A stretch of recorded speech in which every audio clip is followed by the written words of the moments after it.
అనంతపురం జిల్లా గుంతకలులో ఎన్డీఏ కూటమి అభ్యర్థి గుమ్మనూరు జయరాంకు ప్రజలు బ్రహ్మరథం పడుతున్నారు.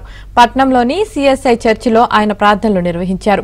టీడీపీకి ఓటు వేసి తనను గెలిపించాలని జయరాం అభ్యర్థించారు. ఈ సందర్భంగా కూటమి అభ్యర్థి గుమ్మనూరు జయరాం మాట్లాడుతూ గుంతకల్ పట్నంలో అన్ని మతాలకు చెందినవారు తనపై ప్రేమ, విశ్వాసం చూపుతున్నారన్నారు. తాను ప్రచారం చేస్తున్న సమయంలో ప్రజల నుంచి అపూర్వ ఆదరణ లభించిందన్నారు. ఎక్కడ చూసినా పార్టీని గెలిపించడానికి ప్రతి ఒక్కరూ సిద్ధంగా ఉన్నారన్నారు. ఈరోజు గుంతకల్ పట్టణంలో సిఎస్ఐ చర్చ్ నందు ప్రభు ఆశీర్వాదం తీసుకొని వారి ఆశీర్వాదం పొందేదానికి వచ్చాను. వారు కూడా అన్ని ఆశీర్వదించి ప్రేయర్ చేసి కూడా 50 రోజుల మంచి వస్తాయి, ప్రభుత్వం వస్తుంది సంతోషంగా ఉంది.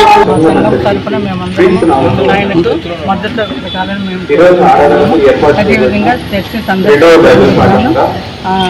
గుమ్మనూరు జయరాం వందనాలు తెలియజేసుకుంటున్నాను. అదేవిధంగా మంచి మెజారిటీ విజయం సాధించాలని పూర్తిగా ప్రభువు పేరిట కోరుతున్నాను.